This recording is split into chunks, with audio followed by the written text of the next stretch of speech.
Hey everyone, what's going on? Nick Addiction 1984, bringing a video for the kids of the 90s.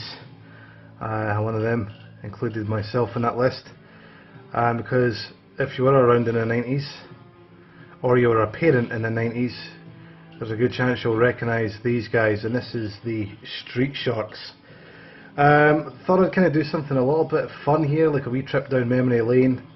And I decided, you know what, I should maybe dig these guys back out, because I've been collecting them now for like just over a year, but not continuously. I've just been buying them whenever I sort of found them online, scattered around the place for like a reasonable price. I had a lot of these when I was younger, but obviously as kids we don't really realise the value of toys and how collectible these things eventually could be. So I was like, you know what, I'm having a bit of a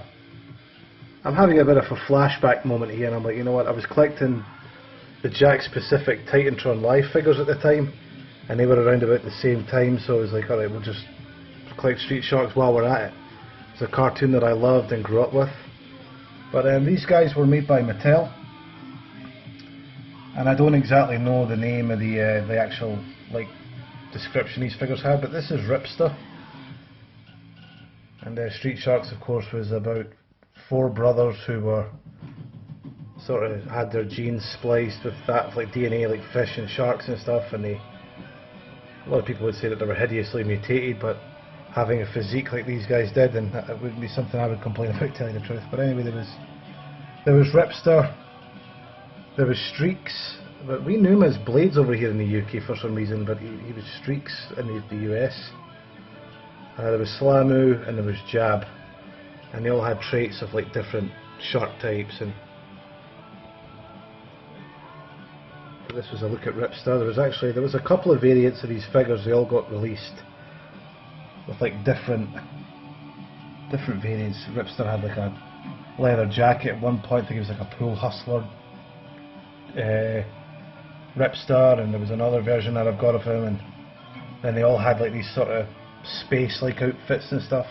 I didn't dig too much into like the main line when we were younger. We just sort of got what we got.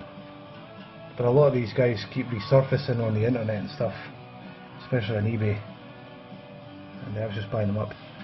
But for like toys back then, these were sort of like rubbery.